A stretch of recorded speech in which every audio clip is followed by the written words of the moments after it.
ਉਹਨਾਂ ਨੇ ਅੱਜ ਜਿਹੜੀ ਆ ਵਾਈਟ ਹਾਊਸ ਨੂੰ ਇੱਕ ਤਰ੍ਹਾਂ ਦੇ ਨਾਲ ਵਾਰਨਿੰਗ ਦੇ ਦਿੱਤੀ ਆ ਵੀ ਜੇ ਤੁਸੀਂ ਹਾਊਸ ਸਪੀਕਰ ਨੈਂਸੀ ਪਲੋਸੀ ਤੇ ਜਿਹੜੇ ਟ੍ਰੇਜਰੀ ਸੈਕਟਰੀ ਆ ਸਟੀਵਨ ਮਨੂਚਿਨ ਉਹਨਾਂ ਦੇ ਨਾਲ ਕਿਸੇ ਤਰ੍ਹਾਂ ਦੀ ਡੀਲ ਬਣਾਈ ਤੇ ਮੈਂ ਉਹਦੇ ਹੱਕ ਦੇ ਵਿੱਚ ਨਹੀਂ ਹੋਊਂਗਾ।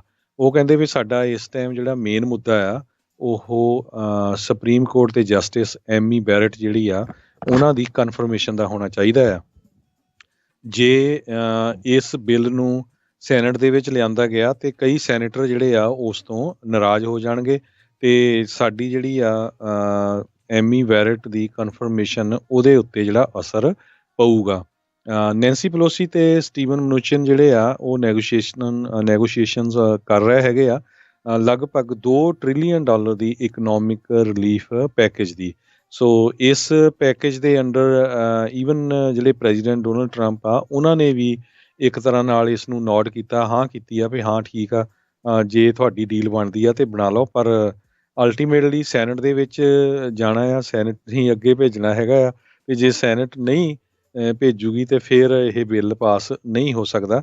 ਸੋ ਇਹ ਲੇਟੈਸਟ ਜਿਹੜੀ ਅਪਡੇਟ ਆਈ ਆ, ਇਹ ਜਿਹੜਾ ਨਵਾਂ ਬਿੱਲ ਸੀਗਾ ਜਿਹਦੇ ਵਿੱਚ ਨੈਂਸੀ ਪਲੋਸੀ ਤੇ ਮਨੂਚਿਨ ਦੋਨੋਂ ਹੀ ਨੈਗੋਸ਼ੀਏਸ਼ਨ ਕਰ ਰਹੇ ਆ, ਜਿਹਦੇ ਵਿੱਚ ਮਿਚ ਮਕੌਨਲ ਨੂੰ ਨਹੀਂ ਇਨਕਲੂਡ ਕੀਤਾ ਗਿਆ। ਉਹਦੇ ਵਿੱਚ $1200 ਸਟਿਮੂਲਸ ਚੈੱਕ ਇੱਕ ਵਾਰੀ ਫਿਰ ਸਾਰੇ ਲੋਕਾਂ ਨੂੰ ਦੇਣ ਦੀ ਗੱਲ ਸੀ, ਅਨਪਲਾਇਮੈਂਟ ਬੈਨੀਫਿਟਸ ਨੂੰ ਵਧਾਉਣ ਦੀ ਗੱਲ ਸੀ, ਸਮਾਲ ਬਿਜ਼ਨਸਿਸ ਨੂੰ ਹੋਰ ਮਨੀ ਦੇਣ ਦੀ, ਤੇ ਕਰੋਨਾ ਵਾਇਰਸ ਟੈਸਟਿੰਗ ਤੇ ਏਅਰਲਾਈਨਸ ਹਸਪੀਟਲ ਨੂੰ ਹੋਰ ਸਪੋਰਟ ਕਰਨ ਦੀ ਗੱਲ ਸੀ। ਜੀ ਸੋ ਦੇਖਦੇ ਹਾਂ ਇਸ ਦੇ ਵਿੱਚ ਆਉਣ ਵਾਲੇ ਸਮੇਂ 'ਚ ਕੀ ਬਣਦਾ ਆ। ਮਿਚ ਮਕੌਨਲ ਜਾਣਿਆ ਜਾਂਦਾ ਪਹਿਲੋਂ ਵੀ ਬਹੁਤ ਸਾਰੇ ਬਿੱਲਾਂ ਦੇ ਉੱਤੇ ਕੁੰਡਲੀ ਮਾਰ ਕੇ ਬੈਠਾ ਰਹਿੰਦਾ ਆ। ਆਲਰੇਡੀ ਹਾਊਸ ਦੇ ਕਿੰਨੇ ਜਿਹੜੇ ਬਿੱਲ ਨੇ, ਕਈ ਦਰਜਨਾਂ ਹੀ ਬਿੱਲ ਸੈਨੇਟ ਦੇ ਵਿੱਚ ਮਿਚ ਮਕੌਨਲ ਦੀ ਇਸੇ ਚੀਜ਼ਾਂ ਕਰਕੇ ਜਿਹੜਾ ਆ ਉਹ ਦੱਬੇ ਪਏ ਹੈਗੇ ਨੇ। ਉਹ ਅੱਗੇ ਜਿਹੜੇ ਉਹਨਾਂ ਨੂੰ ਰਾਹ ਆ ਉਹ ਨਹੀਂ ਮਿਲਦਾ, ਉਹਨਾਂ ਨੂੰ ਕਹਿ ਲਓ ਵੀ ਦਿਨ ਜਿਹੜਾ ਉਹ ਦੇਖਣ ਨੂੰ ਨਹੀਂ ਮਿਲਦਾ ਹੈਗਾ। ਸੋ ਦੇਖਦੇ ਹਾਂ ਕੀ ਬਣਦਾ ਆ ਅਤੇ ਕੀ ਰਾਸ਼ਟਰਪਤੀ ਇਹਨਾਂ ਦੇ ਖਿਲਾਫ ਕੁਛ ਬੋਲਣਗੇ, ਕਿਉਂਕਿ ਇਹ ਲਾਸਟ ਡਿਚ ਐਫਰਟ ਦੇ ਵਿੱਚ ਕਿਤੇ ਨਾ ਕਿਤੇ ਰਾਸ਼ਟਰਪਤੀ ਟਰੰਪ ਚਾਹੁੰਦੇ ਨੇ ਵੀ ਉਹ ਅਖੀਰ ਦੇ ਵਿੱਚ ਇਹ ਵੋਟਰਸ ਨੂੰ 2 ਵੀਕ ਪਹਿਲਾਂ ਕਹਿ ਸਕਣ ਵੀ ਦੇਖੋ ਤੁਹਾਡੀ ਆਰਥਿਕ ਤੌਰ ਦੇ ਉੱਤੇ ਇੱਕ ਵਾਰੀ ਫਿਰ ਜਿਹੜੀ ਮਦਦ ਆ ਉਹ ਪ੍ਰਸ਼ਾਸਨ ਦੇ ਦੁਆਰਾ ਜਿਹੜੀ ਉਹ ਕੀਤੀ ਗਈ ਆ। ਇਹ ਵੀ ਇੱਕ ਪੋਲੀਟੀਕਲ ਐਂਗਲ ਵੀ ਜਿਹੜਾ ਉਸਨੂੰ ਉਸ ਤੋਂ ਵੀ ਦੇਖਿਆ ਜਾ ਸਕਦਾ ਆ। ਉੱਧਰ 14 ਦਿਨ ਰਹਿ ਗਏ ਨੇ ਇਲੈਕਸ਼ਨ ਨੂੰ ਅਤੇ ਅੱਜ ਰਾਸ਼ਟਰਪਤੀ ਟਰੰਪ ਨੇ ਕਿਹਾ ਵੀ ਜਿਹੜੇ 60 ਮਿੰਟਸ ਦੀ ਇੰਟਰਵਿਊ ਹੋਈ ਆ ਲੈਸਲੀ ਸਟਾਲ ਦੇ ਨਾਲ, ਕਹਿੰਦੇ ਵੀ ਉਹ ਉਹਨਾਂ ਨੇ ਆਪ ਜਿਹੜੇ ਉਹ ਰਿਲੀਜ਼ ਕਰ ਸਕਦੇ ਨੇ। ਇਹ ਵਾਈਟ ਹਾਊਸ ਦੇ ਵਿੱਚ ਇਹਨਾਂ ਦੀ ਜਿਹੜੀ ਆ ਉਹ ਜਿਹੜੀ ਕਨਵਰਸੇਸ਼ਨ ਆ, ਗੱਲਬਾਤ ਆ, ਉਹ ਹੋਈ ਸੀ ਅੱਜ ਹੀ, ਪਰ ਕਹਿੰਦੇ ਵੀ ਉਹਨਾਂ ਨੇ ਇਹ ਲਾਈਕ ਨਹੀਂ ਕੀਤਾ ਵੀ ਉਸ ਬੀਬੀ ਦੇ ਦੁਆਰਾ ਇਹਨਾਂ ਨੂੰ ਸਖਤ ਸਵਾਲ ਜਿਹੜੇ ਆ ਉਹ ਪੁੱਛੇ ਗਏ ਆ। ਕਿਤੇ ਨਾ ਕਿਤੇ ਮੋਦੀ ਵਾਲਾ ਵਰਤਾਰਾ ਜਿਹੜਾ ਆ ਇਹ ਟਰੰਪ ਹੁਣੀ ਜਿਹੜੇ ਹੁਣ ਇੱਥੇ ਜਿਹੜਾ ਉਹ ਕਰਨ ਲੱਗੇ ਹੋਏ ਆ। ਅਤੇ ਆਲਰੇਡੀ ਜਿਹੜੇ ਆ ਰਹੀ ਡਿਬੇਟ ਆ ਉਸ ਦੇ ਵਿੱਚ ਵੀ ਉਹਨਾਂ ਨੇ ਅਜਿਹੇ ਹੀ ਜਿਹੜੇ ਮੋਡਰੇਟਰ ਹੈਗੇ ਆ ਉਹਨਾਂ ਉੱਤੇ ਦੋਸ਼ ਲਾਏ ਨੇ। ਜੀ ਸੋ ਬਿਲਕੁਲ ਜਿਹੜੀ ਡਿਬੇਟ ਆਉਣੀ ਹੈਗੀ ਆ ਉਹਦੇ ਸੰਬੰਧ ਦੇ ਵਿੱਚ ਡਿਬੇਟ ਦੇ ਜਿਹੜੇ ਕੋ ਚੇਅਰ ਹੈਗੇ ਆ ਫੈਰਨ ਕੌਫ, ਉਹਨਾਂ ਨੇ ਡਿਫੈਂਡ ਕੀਤਾ ਹੈ ਵੀ ਜਿਹੜਾ ਮਾਈਕਰੋਫੋਨ ਕਟਿੰਗ ਡਿਸੀਜ਼ਨ ਹੈਗਾ ਆ, ਕਹਿੰਦੇ ਵੀ ਦੋਨਾਂ ਹੀ ਜਿਹੜੇ ਕੈਂਪੇਨ ਦੇ ਸਟਾਫ ਮੈਂਬਰਸ ਆ ਪ੍ਰੈਜ਼ੀਡੈਂਟ ਡੋਨਲਡ ਟਰੰਪ ਤੇ ਵਾਈਸ ਪ੍ਰੈਜ਼ੀਡੈਂਟ ਜੋ ਬਾਈਡਨ ਦੇ, ਉਹਨਾਂ ਨੇ ਜਿਹੜੀ ਸੁਲ੍ਹਾ ਨਾਲ ਹੀ ਕੀਤਾ ਗਿਆ ਸੀ ਵੀ 2 ਮਿੰਟ ਦਾ, ਜਦੋਂ 2 ਮਿੰਟ ਦਾ ਸਮਾਂ ਹੋਊਗਾ ਉਹ ਤੋਂ ਬਾਅਦ ਜੇ ਕੋਈ ਬੋਲਣੋਂ ਨਹੀਂ ਹਟਦਾ ਅਤੇ ਉਸ ਦਾ ਜਿਹੜਾ ਫੋਨ ਆ ਉਹਦੀ ਜਿਹੜੀ ਆਵਾਜ਼ ਆ ਉਸ ਨੂੰ ਮਿਊਟ ਕਰ ਦਿੱਤਾ ਜਾਊਗਾ। ਪਰ ਉਹ ਕਹਿੰਦੇ ਵੀ ਇਹਦੇ 'ਚ ਜਿਹੜਾ ਕਮਿਸ਼ਨ ਆ ਉਹਦਾ ਕੋਈ ਰੌਲਾ ਨਹੀਂ ਹੈਗਾ ਅਤੇ ਸਾਨੂੰ ਜਿਹੜਾ ਬਲੇਮ ਕਰਨਾ ਆ ਇਹ ਅਨਫੇਅਰ ਹੈਗਾ ਆ। ਪਰ ਬਹੁਤ ਸਾਰੇ ਹੁਣ ਸਰੋਤੇ ਇਹ ਦੇਖ ਰਹੇ ਆ ਲੋਕ ਵੀ ਇਹ ਜਦੋਂ ਹੁਣ ਮਾਈਕਰੋਫੋਨ ਮਿਊਟ ਕੀਤਾ ਜਾਊਗਾ ਵੀ ਉਹਨਾਂ ਦੇ ਉੱਤੇ ਤਾਂ ਨਹੀਂ ਗਾਲਾਂ ਵਰੂਗੀਆਂ ਜਾਂ ਕਿਸ ਤਰ੍ਹਾਂ ਹੋਊਗਾ। ਸੋ ਇਹ ਪਹਿਲੀ ਵਾਰੀ ਹੋਣਾ ਆ ਅਮਰੀਕਾ ਦੀ ਹਿਸਟਰੀ ਦੇ ਵਿੱਚ ਵੀ ਅਤੇ ਜਿਹੜੀ ਪ੍ਰੈਜ਼ੀਡੈਂਸ਼ੀਅਲ ਡਿਬੇਟ ਹੋਣੀ ਆ ਉਹਦੇ ਵਿੱਚ ਜਿਹੜੇ ਦੋਨੋਂ ਹੀ ਕੈਂਡੀਡੇਟ ਹੋਣੇ ਆ ਉਹਨਾਂ ਨੂੰ ਸਮਾਂ ਸਮਾਪਤੀ ਦੇ ਬਾਅਦ ਮਿਊਟ ਕੀਤਾ ਜਾ ਸਕਦਾ ਹੈ। ਜੀ ਅਗਲੀ ਜਿਹੜੀ ਗੱਲ ਕਰਦੇ ਜਾਈਏ, ਇਸ ਵਾਰ ਰਿਕਾਰਡ ਤੋੜ ਅਰਲੀ ਵੋਟਿੰਗ ਜਿਹੜੀ ਆ ਉਹ ਹੋ ਰਹੀ ਹੈਗੀ ਆ। ਹੁਣ ਤੱਕ ਆਂਕੜਿਆਂ ਦੇ ਮੁਤਾਬਕ 2016 ਦੀ ਅਰਲੀ ਵੋਟਿੰਗ ਦੇ 67% ਆਲਰੇਡੀ ਜਿਹੜਾ ਆ ਉਹਨਾਂ ਨੇ ਬੈਂਚਮਾਰਕ ਹਿੱਟ ਕਰ ਚੁੱਕੇ ਆ। 31.4 ਮਿਲੀਅਨ ਲੋਕ ਜਿਹੜੇ ਆ ਪੂਰੇ ਜਿਹੜੇ ਇਸ ਟਾਈਮ ਮੁਲਕ ਦੇ ਵਿੱਚ ਉਹਨਾਂ ਨੇ ਅਰਲੀ ਵੋਟਿੰਗ ਕਰ ਦਿੱਤੀ ਹੈਗੀ ਆ ਅਤੇ ਅਜੇ 14 ਦਿਨ ਇਲੈਕਸ਼ਨ ਦੇ ਵਿੱਚ ਬਕਾਇਆ ਨੇ। ਸੋ ਇਸ ਵਾਰ ਇੱਦਾਂ ਲੱਗ ਰਿਹਾ ਆ ਵੀ ਪਹਿਲਾਂ ਦੇ ਨਾਲੋਂ ਵੀ ਜ਼ਿਆਦਾ ਜਿਹੜੀ ਹੋਊਗੀ। ਬਹੁਤ ਸਾਰੇ ਅਜਿਹੇ ਸੂਬੇ ਨੇ ਜਿਨ੍ਹਾਂ ਨੇ ਪਿਛਲੀ 2016 ਦੇ ਮੁਕਾਬਲੇ ਉਸ ਤੋਂ ਆਲਰੇਡੀ 100% ਜਿੰਨੀ ਉੱਥੇ ਪਈ ਸੀ ਉਸ ਤੋਂ ਵੀ ਵੱਧ ਜਿਹੜੀਆਂ ਵੋਟਾਂ ਆ ਉਹ ਪਾ ਚੁੱਕੇ ਹੋਏ ਨੇ। ਵਾਹਿਦ ਕੁਛ ਕੁ ਹੀ ਸੂਬੇ ਨੇ ਜਿੱਥੇ ਜਿਹੜੇ 25% ਤੋਂ ਘੱਟ ਅਰਲੀ ਵੋਟਿੰਗ ਜਿਹੜੀ ਹੋਈ ਹੈ, ਜਿਨ੍ਹਾਂ 'ਚ ਜਿਹੜਾ ਆ ਮਜ਼ੂਰੀ ਅਤੇ ਵਾਸ਼ਿੰਗਟਨ ਜਿਹੜਾ ਆ ਉਹ ਆਉਂਦੇ ਨੇ। ਬਾਕੀ ਜਿਹੜੇ ਸੂਬਿਆਂ ਦੇ ਵਿੱਚ 25% ਅਤੇ ਕਈਆਂ ਦੇ ਵਿੱਚ ਜਿੱਦਾਂ ਮੈਂ ਦੱਸਿਆ 100% ਤੋਂ ਵੀ ਵੱਧ ਪਿਛਲੀ ਆਂਕੜਿਆਂ ਦੇ ਮੁਕਾਬਲੇ ਜਿਹੜੀ ਆ ਉਹ ਵੋਟਿੰਗ ਹੋ ਚੁੱਕੀ ਹੋਈ ਆ। ਸੋ ਬੈਟਲ ਗਰਾਊਂਡਸ ਦੇ ਵਿੱਚ ਆਲਰੇਡੀ 15.8 ਮਿਲੀਅਨ ਲੋਕਾਂ ਨੇ ਅਰਲੀ ਵੋਟਿੰਗ ਜਿਹੜੀ ਉਹ ਕਰ ਦਿੱਤੀ ਹੈਗੀ ਆ। ਜੇ 14 ਦਿਨ ਜਿਹੜੇ ਆ ਆਂਕੜਿਆਂ 14 ਦਿਨ ਪਹਿਲਾਂ ਜਿਹੜੇ ਆਂਕੜੇ ਆ ਉਸ ਤੋਂ ਦੇਖਿਆ ਜਾਵੇ, ਪਿਛਲੀ ਵਾਰ ਇਹਨਾਂ ਹੀ ਦਿਨਾਂ ਦੇ ਵਿੱਚ 15 ਮਿਲੀਅਨ ਅਤੇ ਇਸ ਵਾਰ 31.4 ਮਿਲੀਅਨ ਜਿਹੜੀ ਆ ਵੋਟਿੰਗ ਆ ਉਹ ਹੋ ਚੁੱਕੀ ਆ।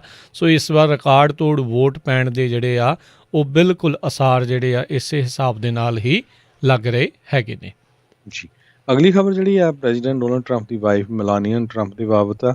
ਮਲਾਨੀਆ ਟਰੰਪ ਨੇ ਜਿਹੜੀ ਇੱਕ ਪ੍ਰੈਜ਼ੀਡੈਂਟ ਡੋਨਲਡ ਟਰੰਪ ਰੈਲੀ ਕਰਨ ਜਾ ਰਹੇ ਹੈਗੇ ਆ ਐਰੀ ਪੈਂਸਲਵੇਨੀਆ ਦੇ ਵਿੱਚ, ਉੱਥੇ ਨਾਲ ਜਾਣਾ ਸੀ ਪਰ ਉਹਨਾਂ ਨੂੰ ਹਜੇ ਵੀ ਥੋੜ੍ਹੀ ਖੰਘ ਹੈਗੀ ਆ ਜਿਹਦੇ ਕਰਕੇ ਉਹ ਕਹਿੰਦੇ ਵੀ ਨਹੀਂ ਜਾ ਰਿਹਾ। ਈਵਨ ਦੋ ਮਲਾਨੀਆ ਟਰੰਪ ਨੇ ਦੇ ਜਿਹੜੇ ਸਪੋਕਸ ਵੂਮਨ ਆ ਸਟੈਫਨੀ ਗ੍ਰਿਸ਼ਮ, ਉਹਨਾਂ ਨੇ ਇਹ ਕਿਹਾ ਵੀ ਜਿਹੜੀ ਮਿਸਿਸ ਟਰੰਪ ਆ ਉਹ ਬੈਟਰ ਫੀਲ ਕਰਦੀ ਹੈਗੀ ਆ ਅਤੇ ਕਰੋਨਾ ਵਾਇਰਸ ਤੋਂ ਆਲਰੇਡੀ ਰਿਕਵਰ ਹੋ ਚੁੱਕੀ ਆ, ਪਰ ਹਜੇ ਵੀ ਉਹਨਾਂ ਦੇ ਜਿਹੜੀ ਖੰਘ ਹੈਗੀ ਆ ਇਸ ਕਰਕੇ ਜਿਹੜਾ ਆ ਉਹ ਕੌਸ਼ਨ ਕਰਕੇ ਜਿਹੜਾ ਨਾਲ ਜਾਣਾ ਨਹੀਂ ਚਾਹੁੰਦੇ। ਸਰੋਤਿਆਂ ਨੂੰ ਯਾਦ ਹੋਊਗਾ ਪ੍ਰੈਜ਼ੀਡੈਂਟ ਡੋਨਲਡ ਟਰੰਪ, ਉਹਨਾਂ ਦੀ ਵਾਈਫ ਅਤੇ ਉਹਨਾਂ ਦਾ ਇੱਕ ਮੁੰਡਾ ਜਿਹੜਾ ਬੈਰਨ ਆ, ਤਿੰਨਾਂ ਜਾਣਿਆਂ ਨੂੰ ਕਰੋਨਾ ਵਾਇਰਸ ਪੋਜ਼ੀਟਿਵ ਪਾਇਆ ਗਿਆ ਸੀ ਜੀ। ਅਗਲੀ ਜਿਹੜੀ ਗੱਲ ਕਰਦੇ ਜਾਈਏ, ਲਿੰਡਸੇ ਗ੍ਰਾਹਮ ਦੀ ਸੀਟ ਵੀ ਜਿਹੜੀ ਕਹਿੰਦੇ ਆ ਵੀ ਉਹ ਖਤਰੇ ਦੇ ਵਿੱਚ ਹੋ ਸਕਦੀ ਆ। ਸੈਨੇਟਰ ਲਿੰਡਸੇ ਗ੍ਰਾਹਮ ਜਿਹੜੇ ਸੈਨੇਟ ਜੁਡੀਸ਼ਰੀ ਕਮੇਟੀ ਦੇ ਚੇਅਰਮੈਨ ਵੀ ਆ, ਜਿਨ੍ਹਾਂ ਨੇ ਇਹ ਸਾਰੀਆਂ ਜਿਹੜੀਆਂ ਹੀਅਰਿੰਗਸ ਆ ਉਹਨਾਂ ਦੀ ਦੇਖ ਰੇਖ ਦੇ ਵਿੱਚ ਜਿਹੜੀਆਂ ਉਹ ਹੋਈਆਂ ਸੀ। ਉਹਨਾਂ ਦੇ ਜਿਹੜੇ ਚੈਲੰਜਰ ਜੇਮੀ ਹੈਰਿਸਨ, ਜਿਸ ਨੇ ਸਾਊਥ ਕੈਰੋਲੀਨਾ ਦੇ ਵਿੱਚ ਇਹਨਾਂ ਦੀ ਸੀਟ ਦੇ ਉੱਤੇ ਇਹਨਾਂ ਨੂੰ ਟੱਕਰ ਦੇ ਰਹੇ ਹੈਗੇ ਆ, ਆਲਰੇਡੀ ਕਾਫੀ ਜ਼ਿਆਦਾ ਮਨੀ ਉਹਨਾਂ ਨੇ ਰੇਜ਼ ਵੀ ਕੀਤੀ ਹੈ ਅਤੇ ਕਾਫੀ ਮਨੀ ਜਿਹੜੀ ਉਹ ਸਪੈਂਡ ਵੀ ਕਰ ਰਹੇ ਆ ਅਤੇ ਇਹ ਇੱਕ ਉਹਨਾਂ ਦੇ ਲਈ ਕਾਫੀ ਵੱਡੀ ਚੁਣੌਤੀ ਲਿੰਡਸੇ ਗ੍ਰਾਹਮ ਦੇ ਲਈ ਉਹ ਆਏਗੀ ਆ। ਆਲਰੇਡੀ ਉਹਨਾਂ ਦੇ ਆਪਾਂ ਦੇਖਿਆ ਜਾਵੇ ਤਾਂ ਇਸ ਤਰੀਕੇ ਨਾਲ ਲਿੰਡਸੇ ਗ੍ਰਾਹਮ ਦੇ ਬਹੁਤ ਸਾਰੇ ਯੂ ਟਰਨ ਉਹਨਾਂ ਦੇ ਪੋਲਿਸੀਜ਼ ਦੇ ਵਿੱਚ ਪਿਛਲੇ ਕੁਛ ਸਾਲਾਂ ਦੇ ਵਿੱਚ ਦੇਖਣ ਨੂੰ ਮਿਲੇ ਸੀ। ਇੱਕ ਟਾਈਮ ਦੇ ਉੱਤੇ ਟਰੰਪ ਦੇ ਵਿਰੋਧੀ ਅਤੇ ਹੁਣ ਟਰੰਪ ਦਾ ਝੰਡਾ ਬਰਦਾਰ ਜਿਹੜੇ ਉਹ ਪੂਰੀ ਤਰ੍ਹਾਂ ਉਹ ਹੋ ਚੁੱਕੇ ਨੇ। ਇੱਕ ਟਾਈਮ ਦੇ ਉੱਤੇ ਲਾਸਟ ਟਰਮ ਦੇ ਵਿੱਚ ਪ੍ਰੈਜ਼ੀਡੈਂਟ ਦੀ ਕਿਸੇ ਵੀ ਸੁਪਰੀਮ ਕੋਰਟ ਨੂੰ ਜਸਟਿਸ ਨੂੰ ਨੋਮੀਨੇਟ ਨਾ ਕਰਨ ਦੇ ਹਮਾਇਤੀ ਇਸ ਟਾਈਮ ਉਹ ਉਹਨਾਂ ਦੇ ਜਿਹੜੇ ਆ ਸੁਪਰੀਮ ਕੋਰਟ ਨੂੰ ਜਸਟਿਸ ਨੂੰ ਨੋਮੀਨੇਟ ਕਰਨ ਦੇ ਹੱਕ ਦੇ ਵਿੱਚ ਜਿਹੜੇ ਆ ਉਹ ਨਿਤਰੇ ਹੋਏ ਨੇ। ਸੋ ਇਹਨਾਂ ਚੀਜ਼ਾਂ ਨੂੰ ਦੇਖਦੇ ਹੋਏ ਵੀ ਜਿਹੜੇ ਡੈਮੋਕ੍ਰੇਟ ਪਾਰਟੀ ਵਾਲਿਆਂ ਨੇ ਚੰਗੀ ਟੱਕਰ ਜਿਹੜੀ ਕਹਿੰਦੇ ਇਸ ਟਾਈਮ ਉੱਥੇ ਦੇ ਰਹੇ ਹੈਗੇ। ਦੇਖਣ ਵਾਲੀ ਗੱਲ ਰਹੂਗੀ ਕਿੱਦਾਂ ਦਾ ਜਿਹੜਾ ਉੱਥੇ ਫੈਸਲਾ ਜਿਹੜਾ ਉਹ ਆਉਂਦਾ ਆ। ਆਲਰੇਡੀ ਹੋ ਰਹੀ ਅਰਲੀ ਵੋਟਿੰਗ ਦੋਨਾਂ ਹੀ ਖੇਮਿਆਂ ਨੂੰ ਕਿਤੇ ਨਾ ਕਿਤੇ ਚਿੰਤਾ ਦੇ ਵਿੱਚ ਵੀ ਅਤੇ ਉਤਸ਼ਾਹ ਦੇ ਨਾਲ ਜਿਹੜੀ ਆ ਉਹ ਭਰ ਰਹੀ ਹੈਗੀ ਆ। ਅਗਲੀ ਖਬਰ ਜਿਹੜੀ ਆ ਜੱਜ ਬੈਰਟ ਦੀ ਕਨਫਰਮੇਸ਼ਨ ਦੇ ਸੰਬੰਧ ਦੇ ਵਿੱਚ ਆ। ਕਹਿੰਦੇ ਪਈ ਮੈਜੋਰਟੀ 'ਚ ਜਿਹੜੇ ਲੋਕ ਆ ਅਮਰੀਕਨ ਉਹ ਜੱਜ ਬੈਰਟ ਦੇ ਹੱਕ ਦੇ ਵਿੱਚ ਆ ਪਈ ਉਹਨਾਂ ਨੂੰ ਜਿਹੜੀ ਜੱਜਸ਼ਿਪ ਆ ਕਨਫਰਮ ਕਰ ਦਿੱਤੀ ਜਾਣੀ ਚਾਹੀਦੀ ਆ। ਜਸਟਿਸ ਗੋਰਸ਼ਚ ਅਤੇ ਕੈਬਨਾ ਦੋਨਾਂ ਨੇ ਹੀ ਜਿਹੜਾ ਹਾਂ ਪੱਖੀ ਜਵਾਬ ਦਿੱਤਾ ਹੈਗਾ ਜੱਜ ਬੈਰਟ ਦੇ ਸੰਬੰਧ ਦੇ ਵਿੱਚ। 51% ਪਾਰਟੀਸਪੈਂਟ ਜਿਹੜਾ ਇੱਕ ਪੋਲ ਹੋਇਆ ਉਹਦੇ ਮੁਤਾਬਕ ਉਹ ਕਹਿੰਦੇ ਆ ਵੀ ਜਿਹੜੀ ਨੋਮੀਨੀ ਆ ਇਸ ਨੂੰ ਕਨਫਰਮ ਕੀਤਾ ਜਾਣਾ ਚਾਹੀਦਾ ਆ। ਇਹ ਪੋਲ ਜਿਹੜੇ ਆ ਸਤੰਬਰ 30 ਨੂੰ ਲਏ ਗਏ ਸੀ, 4 ਦਿਨ ਬਾਅਦ ਜਦੋਂ ਪ੍ਰੈਜ਼ੀਡੈਂਟ ਡੋਨਲਡ ਟਰੰਪ ਨੇ ਐਮੀ ਬੈਰਟ ਨੂੰ ਨੋਮੀਨੇਟ ਕੀਤਾ ਸੀ ਜੀ। ਅਗਲੀ ਜਿਹੜੀ ਗੱਲ ਕਰਦੇ ਜਾਈਏ, ਨੈਸ਼ਨਲ ਗਾਰਡ ਕਹਿੰਦੇ ਆ ਵੀ ਇਸ ਟਾਈਮ ਆਲਰੇਡੀ ਇਸ ਸਾਲ ਦੇ ਵਿੱਚ ਉਹਨਾਂ ਦਾ ਕਾਫੀ ਜ਼ੋਰ ਜਿਹੜਾ ਉਹ ਲੱਗਾ ਆ। ਬਹੁਤ ਥਾਵਾਂ ਦੇ ਉੱਤੇ ਉਹਨਾਂ ਦੀ ਵਰਤੋਂ ਜਿਹੜੀ ਆ ਉਹ ਕੀਤੀ ਗਈ ਆ ਅਤੇ ਕਹਿੰਦੇ ਵੀ ਇਹ ਹੁਣ ਕਿਹਾ ਜਾ ਰਿਹਾ ਵੀ ਇਲੈਕਸ਼ਨ ਤੋਂ ਬਾਅਦ ਦੇ ਵਿੱਚ ਵੀ ਨੈਸ਼ਨਲ ਗਾਰਡ ਦੀ ਕਿਤੇ ਨਾ ਕਿਤੇ ਵਰਤੋਂ ਜਿਹੜੀ ਉਹ ਕੀਤੀ ਜਾ ਸਕਦੀ ਆ। ਵਨ ਆਫ ਦਾ ਬਿਜ਼ੀਐਸਟ ਈਅਰ ਜਿਹੜਾ ਆ ਉਹ ਨੈਸ਼ਨਲ ਗਾਰਡ ਦੇ ਲਈ ਇਸ ਸਾਲ ਦਾ ਉਹ ਰਿਹਾ ਆ। ਅਤੇ ਇਲੈਕਸ਼ਨ ਰਿਲੇਟਡ ਮਿਸ਼ਨ ਦੇ ਲਈ ਚਾਹੇ ਉਹ ਸਾਈਬਰ ਸਿਕਿਉਰਿਟੀ ਹੈਗੀ ਆ, ਲੋਕਲ ਇਲੈਕਟਰਲ ਅਥਾਰਟੀਜ਼ ਦੇ ਲਈ, ਬੈਟਲ ਕਾਊਂਟਿੰਗ ਦੇ ਲਈ ਹੈਗੀ ਆ, ਜਾਂ ਬੈਕਅਪ ਹੈਗਾ ਆ ਪੁਲਿਸ ਦੇ ਲਈ ਜੇ ਕਿਤੇ ਅਨਰੈਸਟ ਵੋਟਿੰਗ ਦੇ ਦੌਰਾਨ ਜਾਂ ਵੋਟਿੰਗ ਤੋਂ ਬਾਅਦ ਦੇ ਵਿੱਚ ਹੁੰਦੀ ਆ ਤਾਂ ਉਸ ਦੇ ਲਈ ਉਹ ਕਹਿੰਦੇ ਵੀ ਆਲਰੇਡੀ ਆਪਣੇ ਤਿਆਰੀਆਂ ਜਿਹੜੀ ਉਹ ਕਰੀ ਬੈਠੇ ਹੈਗੇ ਨੇ। ਉੱਧਰ ਨੈਸ਼ਨਲ ਗਾਰਡ ਵਾਲੇ ਵਾਈਲਡ ਫਾਇਰ, ਹਰੀਕੇਨਸ ਅਤੇ ਹੋਰ ਕਈ ਥਾਵਾਂ ਦੇ ਉੱਤੇ ਇਹਨਾਂ ਦੀ ਵਰਤੋਂ ਕਰਦੇ ਰਹੇ ਨੇ ਅਤੇ ਬਹੁਤ ਸਾਰੇ ਥਾਵਾਂ ਦੇ ਉੱਤੇ ਜਿੱਥੇ ਰੇਸ਼ੀਅਲ ਜਸਟਿਸ ਪ੍ਰੋਟੈਸਟ ਹੁੰਦੇ ਰਹੇ ਆ ਉੱਥੇ ਵੀ ਇਹਨਾਂ ਦੀ ਕਾਫੀ ਵਰਤੋਂ ਜਿਹੜੀ ਆ ਇਸ ਸਾਲ ਦੇ ਵਿੱਚ ਹੁੰਦੀ ਰਹੀ ਆ। ਅਗਲੀ ਖਬਰ ਇੱਕ ਸਟਾਰਬਕ ਦੇ ਕਸਟਮਰ ਦੇ ਸੰਬੰਧ ਦੇ ਵਿੱਚ ਆ ਰਹੀ ਆ। ਕਹਿੰਦੇ ਵੀ ਜਦੋਂ ਉਸ ਨੂੰ ਸਟਾਰਬਕ ਸਟੋਰ ਦੇ ਵਿੱਚ ਉਹ ਆਪਣੀ ਕੌਫੀ ਲੈਣ ਗਿਆ ਅਤੇ ਜਿਹੜੇ ਉੱਥੇ ਇੰਪਲਾਈ ਸੀ ਉਹਨਾਂ ਨੇ ਕਿਹਾ ਵੀ ਭਾਈ ਸਾਹਿਬ ਆਪਣੇ ਜਿਹੜਾ ਆ ਮਾਸਕ ਪਾਓ, ਅਤੇ ਉਸ ਨੇ ਫਿਰ ਐਫ ਸ਼ਬਦ ਵਰਤ ਕੇ ਬਲੈਕ ਲਾਈਵ ਮੈਟਰਸ ਵਰਤਿਆ ਜੋ ਕਿ ਟੋਟਲੀ ਰੋਂਗ ਹੈਗਾ। ਇਹਦੇ ਸੰਬੰਧ ਦੇ ਵਿੱਚ 19 ਸਾਲਾਂ ਦੀ ਐਲੈਕਸ ਬੈਕਹੋਮ ਜਿਹੜਾ ਉੱਥੇ ਦਾ ਕਸਟਮਰ ਸਰਵਿਸ ਸੀ ਰੈਪ, ਉਸਨੇ ਇਹ ਕਿਹਾ ਵੀ ਮੇਰੇ ਨਾਲ ਇੱਦਾਂ ਦੀ ਇੰਸੀਡੈਂਟ ਵਾਪਰੀ। ਈਵਨ ਦੋ ਕਹਿੰਦੇ ਵੀ ਇਹ ਬਾਹਲੀ ਕੋਈ ਨਵੀਂ ਨਹੀਂ ਹੈਗੀ, ਇੱਦਾਂ ਦੇ ਜਿਹੜੇ ਇੰਸੀਡੈਂਟ ਵਾਪਰਦੀਆਂ ਰਹਿੰਦੀਆਂ, ਪਰ ਹੁਣ ਇਲੈਕਸ਼ਨ ਨੂੰ ਲੈ ਕੇ ਜਿਹੜਾ ਮਾਹੌਲ ਆ ਉਹ ਕਾਫੀ USA ਦੇ ਵਿੱਚ ਗਰਮਾਇਆ ਹੋਇਆ ਹੈਗਾ ਆ।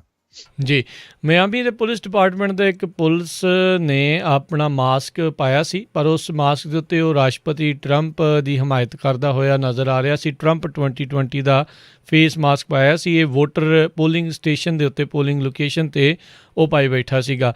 ਹੁਣ ਪੁਲਿਸ ਵਾਲੇ ਕਹਿ ਰਹੇ ਆ ਵੀ ਜਿਹੜੇ ਪੁਲਿਸ ਅਧਿਕਾਰੀ ਇਹ ਕਹਿ ਰਹੇ ਆ ਵੀ ਜਿਹੜਾ ਵੀ ਕੋਈ ਪੁਲਿਸ ਵਾਲਾ ਹੁੰਦਾ ਆ ਉਹ ਆਪਣੇ ਨਿੱਜੀ ਤੌਰ ਦੇ ਉੱਤੇ ਜਿੱਦਾਂ ਮਰਜ਼ੀ ਕਰੇ, ਪਰ ਵੈਨ ਇਨ ਡਿਊਟੀ ਉਦੋਂ ਇਸ ਤਰੀਕੇ ਦੇ ਨਾਲ ਕਿਸੇ ਪੋਲੀਟੀਕਲ ਸਾਈਡ ਦੇ ਵੱਲ ਨੂੰ ਜਿਹੜਾ ਆ ਉਹ ਨਹੀਂ ਹੁੰਦੇ।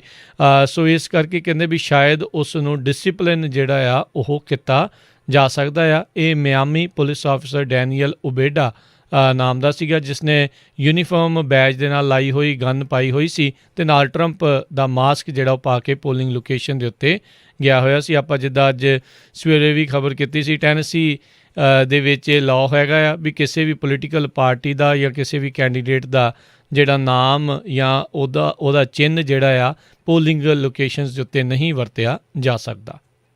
ਜੀ, ਅਗਲੀ ਖਬਰ ਆਇਰਲੈਂਡ ਤੋਂ ਆ ਰਹੀ ਆ। ਕਹਿੰਦੇ ਵੀ ਯੂਰਪ, ਸਾਰਿਆਂ ਨੂੰ ਪਤਾ ਹੀ ਆ ਆਪਾਂ ਨੂੰ, ਯੂਰਪ ਦੇ ਵਿੱਚ ਕਰੋਨਾ ਵਾਇਰਸ ਨਾਲ ਪੋਜ਼ਿਟਿਵ ਕੇਸਾਂ ਦੀ ਗਿਣਤੀ ਜਿਹੜੀ ਆ ਉਹ ਬਹੁਤ ਜ਼ਿਆਦਾ ਵਧੀ ਹੈਗੀ ਆ।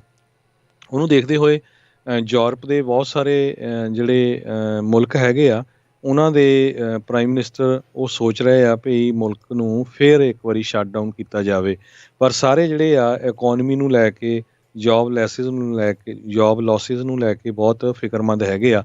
ਆਇਰਲੈਂਡ ਨੇ ਕਹਿੰਦੇ ਅਨਾਊਂਸ ਕਰ ਦਿੱਤਾ ਹੈ ਵੀ ਅਸੀਂ 6 ਹਫ਼ਤਿਆਂ ਦੇ ਲਈ ਨੈਸ਼ਨਲ ਲਾਕਡਾਊਨ ਕਰਨ ਜਾ ਰਹੇ ਹੈਗੇ ਆ। 1,50,000 ਜਿਹੜੀਆਂ ਜੋਬਸ ਆ ਉਹਨਾਂ ਦਾ ਘਾਟਾ ਹੋਊਗਾ। ਆਇਰਲੈਂਡ ਦੇ ਪ੍ਰਾਈਮ ਮਿਨਿਸਟਰ ਮਾਈਕਲ ਮਾਰਟਿਨ ਨੇ ਇਹ ਜਿਹੜਾ ਆ ਪੱਤਰਕਾਰਾਂ ਨੂੰ ਦੱਸਿਆ।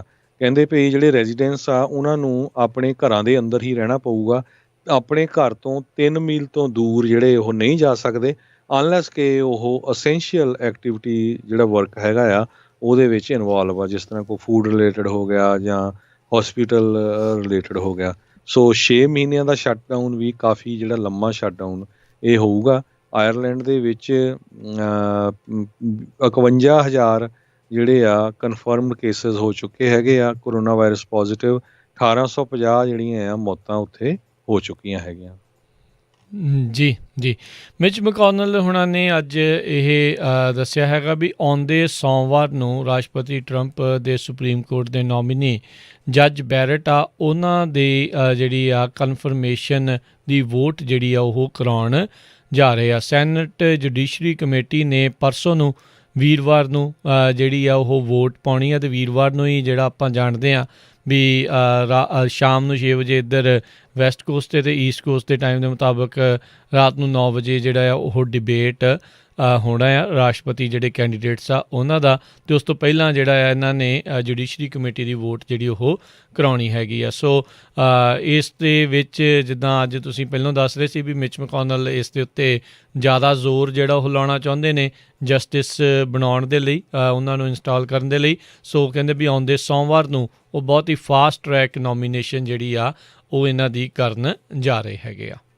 ਅਗਲੀ ਖਬਰ ਜਿਹੜੀ ਕੈਲੀਫੋਰਨੀਆ ਤੋਂ ਆ ਰਹੀ ਹੈ, ਜਿੱਥੇ ਕਿ ਸਟੇਟ ਆਫ ਕੈਲੀਫੋਰਨੀਆ ਦੇ ਗਵਰਨਰ ਗੈਬਨ ਨਿਊਸਮ ਨੇ ਅੱਜ ਡਿਜ਼ਨੀਲੈਂਡ ਤੇ ਹੋਰ ਜਿਹੜੇ ਥੀਮ ਪਾਰਕਸ ਹੈਗੇ ਕੈਲੀਫੋਰਨੀਆ ਦੇ ਵਿੱਚ ਉਹਨਾਂ ਨੂੰ ਓਪਨ ਕਰਨ ਦੀ ਜਿਹੜੀ ਗੱਲਬਾਤ ਕੀਤੀ ਆ। ਪਰ ਕਹਿੰਦੇ ਓਪਨ ਕਰਨ ਦੇ ਨਾਲ ਨਾਲ ਕੰਡੀਸ਼ਨਸ ਜਿਹੜੀਆਂ ਲਾਈਆਂ ਗਈਆਂ ਉਹ ਬਹੁਤ ਹੀ ਸਟ੍ਰਿਕਟ ਹੈਗੀਆਂ, ਬਹੁਤ ਹੀ ਸਖਤ ਹੈਗੀਆਂ, ਕਿਉਂਕਿ ਹਜੇ ਵੀ ਜਿਹੜਾ ਆ ਕੈਲੀਫੋਰਨੀਆ ਦੇ ਵਿੱਚ ਕਰੋਨਾ ਵਾਇਰਸ ਦਾ ਪੂਰੀ ਤਰ੍ਹਾਂ ਜਿਹੜਾ ਕੰਟਰੋਲ ਨਹੀਂ ਹੋਇਆ। ਈਵਨ ਦੋ ਪਿਛਲੇ ਕੁਝ ਹਫ਼ਤਿਆਂ ਤੋਂ ਕਰੋਨਾ ਵਾਇਰਸ ਨਾਲ ਰਿਲੇਟਡ ਕੇਸਾਂ ਦੀ ਗਿਣਤੀ ਘਟਦੀ ਗਈ ਹੈਗੀ। ਪਰ ਲਾਸ ਐਂਜਲਸ ਕਾਉਂਟੀ ਏਰੀਆ ਜਿੱਥੇ ਡਿਜ਼ਨੀਲੈਂਡ ਹੈਗਾ ਆ, ਉਸ ਏਰੀਏ ਦੇ ਵਿੱਚ ਕਰੋਨਾ ਵਾਇਰਸ ਪੀੜਤ ਲੋਕਾਂ ਦੀ ਗਿਣਤੀ ਬਹੁਤ ਜ਼ਿਆਦਾ ਸੀ। ਇਸ ਨੂੰ ਦੇਖਦੇ ਹੋਏ ਜਿਹੜੇ ਗਵਰਨਰ ਆ ਉਹਨਾਂ ਨੇ ਇਹ ਕਿਹਾ ਆ ਵੀ ਓਪਨ ਤਾਂ ਅਸੀਂ ਕਰ ਦਿੰਦੇ ਹਾਂ, ਪਰ ਉੱਥੇ ਕੰਡੀਸ਼ਨ ਹੋਊਗੀ 1 ਲੱਖ ਬੰਦਾ ਡੇਲੀ, 1 ਲੱਖ ਤੋਂ ਵੱਧ ਬੰਦਾ ਉੱਥੇ ਨਹੀਂ ਜਾ ਸਕਦਾ। ਅਤੇ ਹੋਰ ਵੀ ਜਿਹੜੀਆਂ ਉਹਨਾਂ ਨੇ ਕਈ ਕੰਡੀਸ਼ਨ ਲਾਈਆਂ, ਡਿਸਟੈਂਸ ਕਿੰਨਾ ਰੱਖਣਾ ਹੈਗਾ ਆ, ਫੂਡ ਵਗੈਰਾ ਦੇ ਵੀ ਜਿਹੜੇ ਆ ਬਹੁਤ ਘੱਟ ਉੱਥੇ ਜਿਹੜੇ ਰੈਸਟੋਰੈਂਟ ਆ ਉਹ ਘੱਟ ਖੋਲ੍ਹਣਗੇ। ਪਰ ਕਹਿੰਦੇ ਵੀ ਜੇ ਅਸੀਂ ਇਹ ਬਿਜ਼ਨਸਿਸ ਨੂੰ ਨਹੀਂ ਖੋਲ੍ਹਦੇ, ਇਹਦੇ ਨਾਲ ਹਜ਼ਾਰਾਂ ਹੀ ਨਹੀਂ ਲੱਖਾਂ ਦੀ ਗਿਣਤੀ ਦੇ ਵਿੱਚ ਲੋਕ ਆ ਪਰਮਾਨੈਂਟਲੀ ਉਹ ਆਪਣੀਆਂ ਜੋਬਾਂ ਤੋਂ ਹੱਥ ਖੋਲ੍ਹ ਲੈਣਗੇ। ਜੀ, ਅਤੇ ਸਮਾਂ ਵੀ ਆਪਣੇ ਅੱਜ ਦੇ ਪ੍ਰੋਗਰਾਮ ਦਾ ਜਿਹੜਾ ਉਹ ਸਮਾਪਤੀ ਵੱਲ ਨੂੰ ਹੀ ਹੈਗਾ ਆ। ਅਤੇ ਉੱਧਰ ਜਿਹੜਾ ਹਰਜੋਤ ਸਿੰਘ ਜੀ ਦੱਸਦੇ ਜਾਈਏ, ਕਰੋਨਾ ਵਾਇਰਸ ਦੇ ਬਾਬਤ ਵਿਸ਼ਵ ਪੱਧਰ ਦੇ ਉੱਤੇ ਗਲੋਬਲ ਟੈਲੀ ਜਿਹੜੀ ਉਹ 40 ਮਿਲੀਅਨ ਨੂੰ ਸਰਪਾਸ ਜਿਹੜੀ ਉਹ ਕਰ ਚੁੱਕੀ ਆ। ਸੋ 40 ਮਿਲੀਅਨ ਤੋਂ ਵੱਧ ਲੋਕ ਹੁਣ ਤੱਕ ਪੀੜਤ ਹੋ ਕੇ ਆਈਦਰ ਠੀਕ ਹੋਏ ਆ, ਜਾਂ ਅਜੇ ਵੀ ਕੁਛ ਜਿਹੜੇ ਉਹਨਾਂ ਦੇ ਵਿੱਚੋਂ ਪੀੜਤ ਹੈਗੇ ਨੇ ਕੋਵਿਡ-19 ਦੇ ਕਰਕੇ। ਕਹਿੰਦੇ ਵੀ ਇਸੇ ਦੌਰਾਨ US ਦੇ ਜਿੱਦਾਂ ਯੂਰਪ ਦੇ ਵਿੱਚ ਨਵੇਂ ਸਰਜਿਸ ਯਾਨੀ ਕਿ ਇੱਕਦਮ ਅਚਾਨਕ ਕੇਸਾਂ ਦੇ ਆંકੜੇ ਜਿਹੜੇ ਆ ਉਹ ਵਧਣੇ ਸ਼ੁਰੂ ਹੋ ਚੁੱਕੇ ਹੋਏ ਨੇ। ਸੋ ਇਹ ਇੱਕ ਜ਼ਰੂਰ ਇੱਕ ਚਿੰਤਾਜਨਕ ਜਿਹੜੀ ਹੈਗੀ ਆ। ਸੋ ਇਸੇ ਲਈ ਆਪਾਂ ਕਹਿ ਰਹੇ ਹਾਂ ਵੀ ਜ਼ਰੂਰ ਧਿਆਨ ਜਿਹੜਾ ਆ ਉਹ ਅਜੇ ਵੀ ਜਿਹੜਾ ਉਹ ਰੱਖੋ। ਇਹ ਨਾ ਸੋਚੋ ਵੀ ਕਰੋਨਾ ਵਾਇਰਸ ਜਿਹੜਾ ਹੁਣ ਛੁੱਟੀ 'ਤੇ ਜਿਹੜਾ ਕਿਤੇ ਉਹ ਜਾ ਰਿਹਾ ਹੈਗਾ ਆ। ਅਤੇ ਜਾਂਦੇ ਜਾਂਦੇ ਤੁਹਾਨੂੰ ਸਟਾਕ ਮਾਰਕੀਟ ਦੇ ਆંકੜਿਆਂ ਦੇ ਨਾਲ ਵੀ ਦੱਸਦੇ ਜਾਈਏ। ਡਾਓ ਜੋਨਸ ਦੇ ਵਿੱਚ ਅੱਜ ਤਕਰੀਬਨ 0.5% ਦਾ ਵਾਧਾ ਦੇਖਿਆ ਗਿਆ, 113 ਪੁਆਇੰਟ ਜਿਹੜੀ ਉਹ ਮਾਰਕੀਟ ਉੱਤੇ ਨੂੰ ਗਈ, 28,309 ਦੇ ਉੱਤੇ ਇਹ ਕਲੋਜ਼ ਹੋਇਆ। ਨੈਸਡੈਕ ਦੇ ਵਿੱਚ 38 ਪੁਆਇੰਟ ਵਧੇ, 11,516 ਦੇ ਉੱਤੇ ਇਹ ਕਲੋਜ਼ ਹੋਇਆ। S&P ਦੇ ਵਿੱਚ 16 ਪੁਆਇੰਟ ਵਧੇ, 3443 ਦੇ ਉੱਤੇ ਇਹ ਕਲੋਜ਼ ਹੋਇਆ। ਸੋਨੇ ਦੀ ਕੀਮਤ $1,918 ਪ੍ਰਤੀ ਆਊਂਸ ਰਹੀ। ਜੀ, ਇਸੇ ਤਰ੍ਹਾਂ ਕਹਿੰਦੇ ਵੀ ਅਗਲੇ ਹਫ਼ਤੇ ਰਿਪੋਰਟ ਆਉਣੀ ਹੈਗੀ ਆ ਇਕਨੋਮਿਕ ਗਰੋਥ ਦੀ, ਅਤੇ GDP ਰਿਪੋਰਟ ਕਹਿੰਦੇ ਪਈ ਉਹਦੇ ਮੁਤਾਬਕ ਕਾਫੀ ਇਨਕਰੀਜ਼ ਹੋਊਗਾ, ਮੇਬੀ 30% ਤੱਕ ਥਰਡ ਕੁਆਰਟਰ ਦੇ ਵਿੱਚ। ਸੋ ਇਹਦਾ ਕਹਿੰਦੇ ਪ੍ਰੈਜ਼ੀਡੈਂਟ ਡੋਨਲਡ ਟਰੰਪ ਨੂੰ ਕਾਫੀ ਫਾਇਦਾ ਹੋ ਸਕਦਾ ਇਲੈਕਸ਼ਨ ਦੇ ਵਿੱਚ, ਪਰ ਸਮਾਂ ਬੜਾ ਹੁਣ ਘੱਟ ਹੈਗਾ। ਨੈਕਸਟ ਵੀਕ ਰਿਪੋਰਟ ਆਉਣੀ ਆ। ਇਸੇ ਤਰ੍ਹਾਂ ਜੇ US ਡਾਲਰ ਦੀ ਗੱਲ ਕਰਦੇ ਜਾਈਏ, ਕੈਨੇਡੀਅਨ ਡਾਲਰ ਦੇ ਬਰਾਬਰ $1.31 ਰਹੇ ਆ, ਅਤੇ ਇੱਕ US ਡਾਲਰ ਦੀ ਕੀਮਤ ਇੰਡੀਅਨ ਰੁਪਈਆਂ ਦੇ ਮੁਤਾਬਕ $73.49 ਰਹੀ ਆ। ਜੀ, ਅਤੇ ਹੁਣ ਅੱਜ ਦੇ ਪ੍ਰੋਗਰਾਮ ਦਾ ਸਮਾਂ ਸਮਾਪਤ ਆ। ਮਿਲਦੇ ਹਾਂ ਅਗਲੀ ਵਾਰ, ਤੱਕ ਲਈ ਮੇਰੇ ਰਾਜਕਰਮਜੀਤ ਸਿੰਘ ਵੱਲੋਂ ਅਤੇ ਮੇਰੇ ਹਰਜੋਤ ਸਿੰਘ ਵੱਲੋਂ ਤੁਹਾਨੂੰ ਸਭ ਨੂੰ ਸਤਿ ਸ੍ਰੀ ਅਕਾਲ। ਸੁਣਦੇ ਰਹੋ ਪੰਜਾਬੀ ਰੇਡੀਓ USA।